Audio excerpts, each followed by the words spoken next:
Hello everyone and welcome to a new video. Before we start, I would like to go through the daily book recommendation.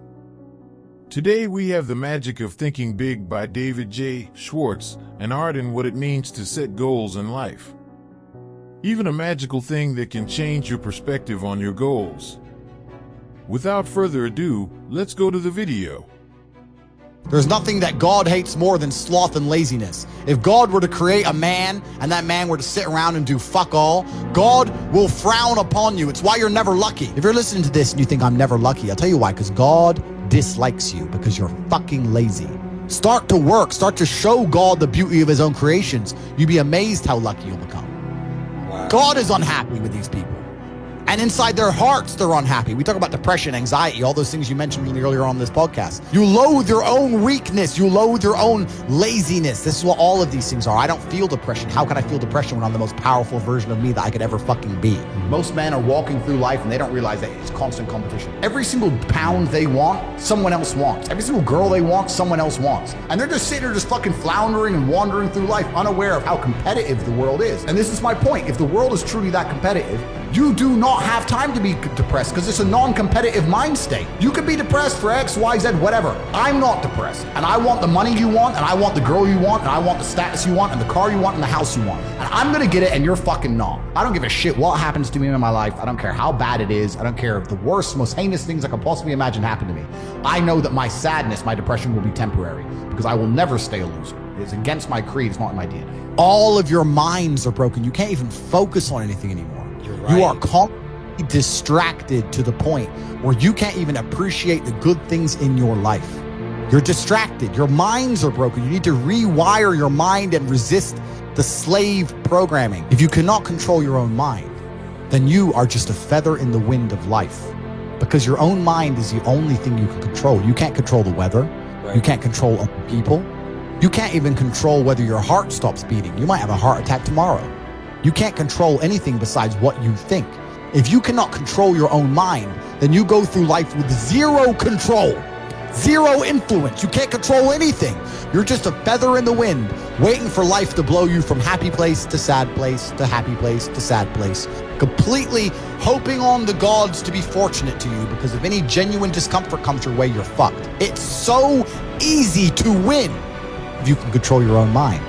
But it seems that nobody fucking can. Your own father's ashamed of you, and you don't even feel fucking motivated to do shit. It's a fucking shame. If you were to go and look your father in the eye and said, you know what, I could have been a UFC champion, I could have been a multi-millionaire, I could have been a race car driver, I could have been a fucking nuclear physicist, could have done all these things, but I was busy on Pornhub. You think he's gonna be proud of you? Fuck no. People who go, yes, I'm wasting my potential, those are the ones who have potential. The ones who stand up and go, I am wasting my potential, I could be anything, and I am not that yet. They have a chance. This is your prerogative as a man. But you need to be instilled with a sense of duty to your bloodline. You must want it. You need to want it deep inside your soul. I can't die as anything less than emperor. As a man, if you don't make yourself valuable, you have no value. You have to get up and do it. Just like a video game, you start with fucking zero. You have to decide if you want to complete it. You have to upgrade your character. So I find it amazing that men are going to play video games and fuck about and waste their time instead of upgrading their character. Everyone knows what to do. You know what you have to do. Right. If you had to become the most dangerous, intelligent, respectable man on the planet, you know you're supposed to go to the gym. You know you're supposed to train, learn how to fight. You know all these things. You don't do them. That's your decision. It's your prerogative. I didn't make that choice. I made the choice to do it all. I decided all. And every single man watching this can do the exact same thing. Which is why I have very little pity when I do these streams and people think I'm arrogant or I'm rude to people.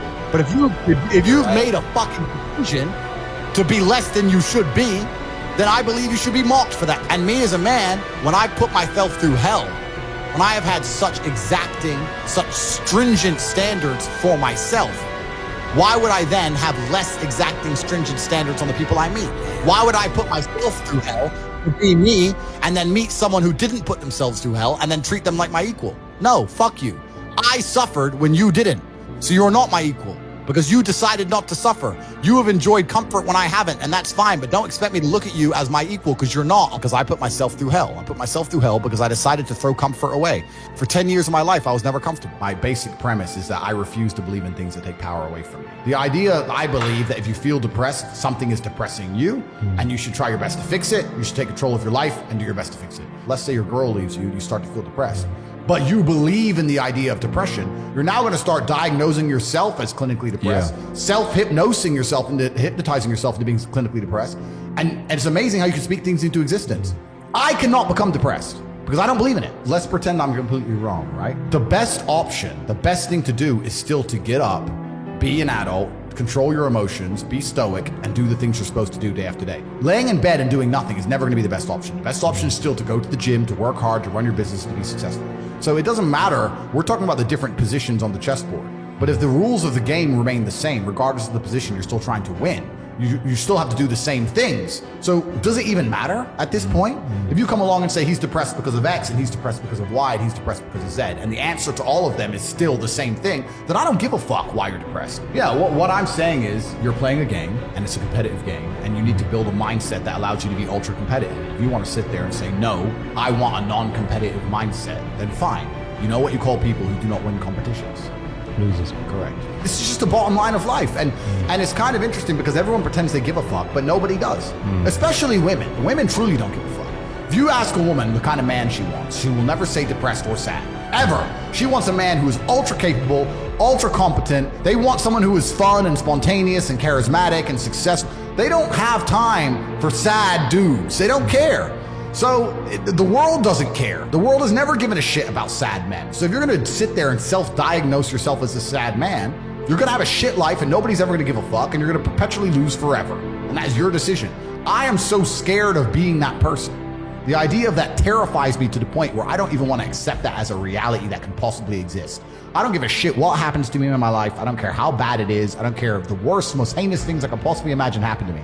I know that my sadness, my depression will be temporary, because I will never stay a loser. It is against my creed, it's not in my DNA. They try and convince you, don't worry if you're being a loser, because people feel sorry for you and you'll get attention for it and you'll be okay in the end. And it's all this temporary fixes of dopamine by saying, I'm sad, don't worry bro, you'll be okay. But it's bullshit. They don't care long term. The world doesn't care. Nobody really cares. Chicks don't care. Business doesn't care.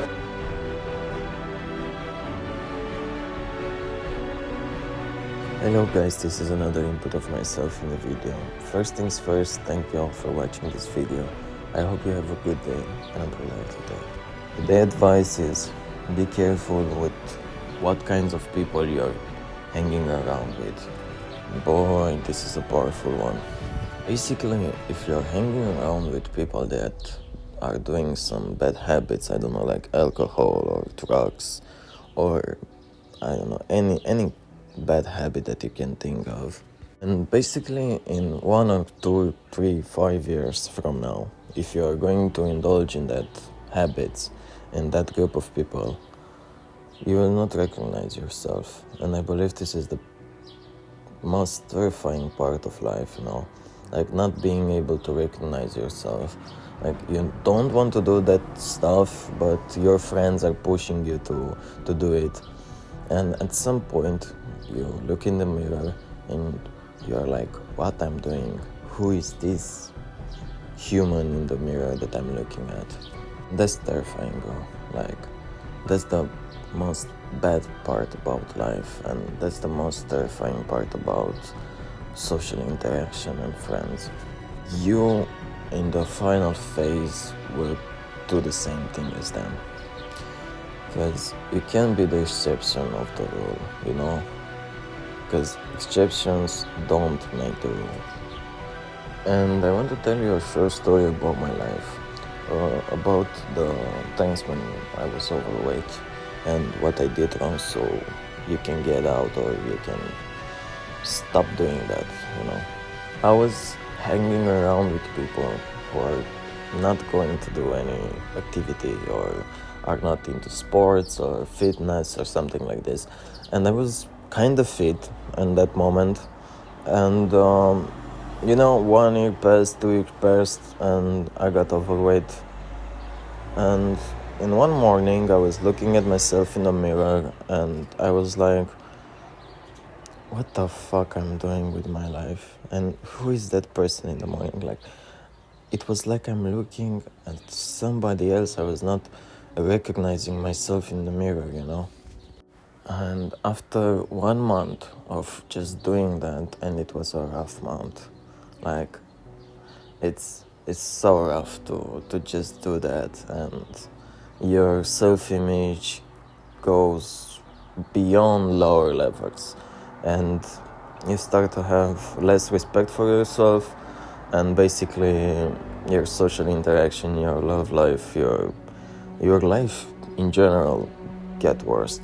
So what I did was I cut them off from my life, and I started doing everyday exercises. You know, I wasn't able to do some hard workout or something like this because of my condition, but I took baby steps, and after 1 year of just doing that every day, of course I took rest days, but progressing every day, I come to not a good physique. I've come to maybe below the starting point that I had before I met them. And from there I was able to